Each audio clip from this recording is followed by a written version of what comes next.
Hi everybody, welcome to Dave Bradley Lifestyle, and I just wanted to spend a few moments with you and just give you the philosophy behind the idea in the first place of Dave Bradley Lifestyle.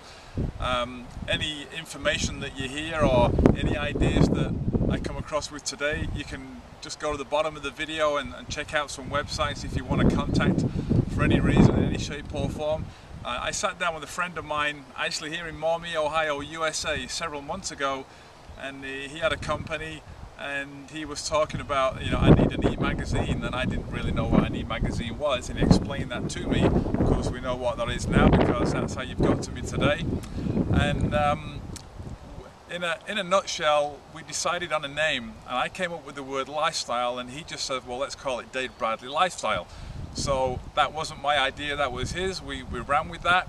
And the idea of it in the first place was, I was new in the USA several years ago now. It's kind of, time's gone pretty fast, and I just wanted to get my name out there, make myself known, make some contacts. And the other one was to have a little bit of fun, and was to get out to people not only around Maumee, Ohio, the USA, the world as it goes to now, to many people around the world. This magazine, Dave Bradley Lifestyle, was to get out the philosophy and the principle, what I believe in life, that I've learned, over the last, dare I say, 53 years. Most of it I learned in the last 20 years or more. I came across a group of people from a business point of view. I was contacted by someone I didn't really know that said that there were some people that were in New Zealand at that time expanding a business out of Australia that originated in the USA. I met with a couple of people, and a couple of days later I got the message, and the message was loud and clear. It was lifestyle, which resonated with me. I'd been a professional soccer player in England. You might see in the front of this issue a picture that has been superimposed with me with Wayne Rooney. Yeah, lucky Wayne Rooney. He happens to be a lot younger than I am and did a lot better than I ever did. I don't profess to be everything that you might see on the front of that magazine or ever was. However, it taught me a few things. It taught me, number one, you can get paid for living your dream. Number two, it taught me a lot of things like discipline, learning how to apply yourself, and also getting around some people that knew what they were talking about, whether that's in the sporting world or the business/life world. So the idea of the magazine was to get out there about being healthy, health and wellness, having the best lifestyle, being the best person that you can possibly be. It wasn't so much about houses and cars and wealth and lifestyle, in inverted commas. But what's come out of it, number one, it's been very well received around the world. Thank you very much for that. And it continues to be something that I do just for fun. Maybe from there on in, you might get some things that may help you.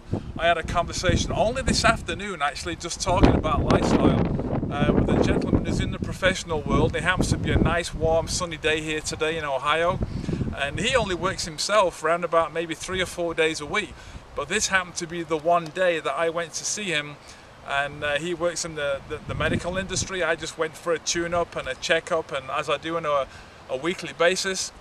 And we were just talking a little bit, and I just said, what are you doing? He says, well, on a day like today I'd like to be spending a little bit more time outside, but I need to do what I'm doing here. And it just struck me at that point that people just want to be outside when things are nice.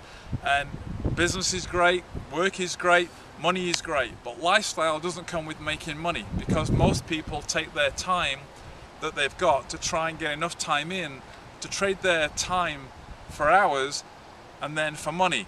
So a lot of people I found over the years, and 20 years ago I actually learned this, from somebody else and started to apply it myself. A lot of people make money but have got no time. That doesn't equal lifestyle. A lot of people have got time but don't have the money, and that doesn't equal much lifestyle neither. Then there's some people out there that have actually got the money and they seem to have the time. How do you do that? That's creating an income that's passive, residual income, whatever word you might want to use. So I've learned over the years, mixing around with some really good people in the formative years of me being in business, 20 years ago, starting in New Zealand and then around the world and now in the USA. What I've learned is that for me, for my lifestyle, and that might not be for anybody else, first and foremost, I'm a father. I'm a father of 2 young girls who are 9 and 6 at this point. Also, I have a son who's 28 who lives in Manchester, England at this point in the game. And what I found out is that to be a good father, not only does it take going out and bringing some money into the household, it actually requires some time. Lifestyle, travel. I found from talking to thousands of people around the world, people do want to travel, but they feel a little bit tied down. So lifestyle itself is the end result of doing something over a period of time. It could be 2 years, 5 years, 10 years, 15, 20 years. We're all looking for that time when we can retire. That doesn't mean smoking jacket and carpet slippers and doing nothing and putting your feet up in front of the TV, which I do frequently. And today I have the freedom. I was lucky enough to get around some people who had the freedom that weren't at a retirement age. They were in the 20s and the 30s that had the freedom and had the lifestyle, and that was something that I wanted so badly, but I didn't know how to get it. I became a sponge. I became someone that was pliable, teachable. I was great at taking instruction and going and applying it, something I learned from being a professional soccer player. So at 29 years of age, I started out with a group of people who luckily brought me into their team, basically mentored me. I was the mentoree.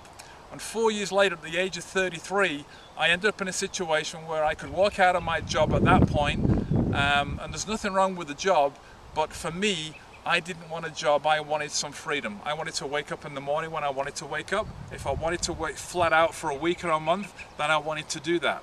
Now I've got young children, I'm a little bit older. Now my wants and my desires are a little bit different from what they used to be. However, I'm still motivated, I'm still ambitious. I've got a lot more balance in my life. Several years ago, actually 10, 11 years ago now, I became a Christian, and I happen to be standing right now in the grounds. I forget how many acres this is right now, but my father-in-law and my mother-in-law run the church on Strayer in Maumee, Ohio. This is a beautiful property. You can go for a walk. It's 1 mile all the way around the property. And the worst case scenario is that I could be in an office right now looking out of the window, and maybe you're looking out of the window looking at the ocean or whatever you've got, thinking it would be nice to be outside. So I just want to encourage you that if you are looking for passive income and you are looking for something where you can change your life and make some serious changes, it's going to start with you. And that's exactly what happened to me. So just wanted to pass on those few thoughts. I kind of thrown it at you at 100 miles an hour. If there is anything, you can contact me if you want any answers. Get hold of me one way or the other through the website. Send me an email, and I'm quite happy to respond to that, put you onto some areas, you know, where you might be able to get some help. But it's all about being free. When you were born free. And then you were brought up and you started off going to school, and when you're put into a system that denies the freedom. The system out there doesn't promote freedom, it promotes to dumb you down, so that they talk about thinking out of the box and think out of the square, and change is good for you and you should embrace change.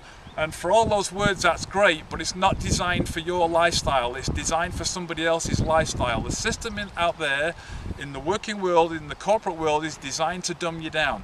Think for yourself is the number one thing that comes to mind. That's not what the system is designed to do. It's not designed for you to think for yourself. So when I talk to my young girls, I'm talking about that all the time. 95% of people know how to do what they do, and 5% of people know why they do it. The 95% work for the 5%.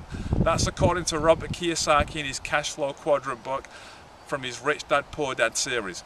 I applied that with some people before that book even came out, before I even knew that gentleman, but it resonated with me when it did finally come out. So the idea of freedom is a little bit different. In America, which is where I'm standing right now, that's the land of the free, and they talk about being free, but I don't see much of it going on. The corporate world has taken over. The rest of the world, they seem to have caught up with the rest of the world as far as the American dream. The American dream used to be free enterprise and to be free. That seems to be being taken away from a lot of Americans and a lot of people all the way around the world. So when you were born, you were free. The minute you went to school, you become systemized. And I love teachers, and I know a lot of them, and I think they do a great job. But I'm not looking for teachers to teach my people how to have their own business, to be entrepreneurial, work for themselves and be free, because they can't teach what they weren't taught or what they've never lived. The only people that understand being free are the people that are free. I'd encourage you to be the example to your kids and teach them how to dream. Take them what we call dream building. Take them looking at things that maybe they can't afford yet. Ask your 9 or your 6-year-old, what's your dream? You'll get some strange answers in the beginning, but get them thinking for themselves. Teach your kids how to think for themselves. Don't have somebody else do the thinking for them. So I've learned all those in the last 20 years and applied them from 33 years of age to 53. This is my 20th year of being free. So I understand them, I know how to apply them and get the results and live the lifestyle. Just to have some time to be a full-time dad to my 9 and my 6-year-old and even my 28-year-old. You know, in a few days I might take over to England if he can get tickets for the Champions League Soccer Championship Final at Wembley, England. You may see a video on my blog that you've through the Dave Bradley Lifestyle magazine of me scoring a goal at Wembley, and that's where I head to go. 30 years later, even more years later, I'm still following Manchester United. Born in Manchester, it's in my blood. If you slit my wrist, soccer blood would come flying out, or football blood as they call it somewhere around the world. So I hope this has not been too long for you. If it has, I apologise for that. It takes a bit of time to get an important message out like this. I don't know when the last time was you heard it. You might never hear it again, but you've got it the one time. So thanks for joining me. I wanted to get that out. I want it to be specialised, and I want to get a message to you that possibly nobody else is getting out to you. Be free. When you went to school, you relinquished your freedom. When you borrowed money to get the house of your dreams, you relinquish your freedom. Then we spend the rest of our life trying to get debt free and get that freedom back when you already had it in the first place. But you can have it. Good talking to you. See you later on.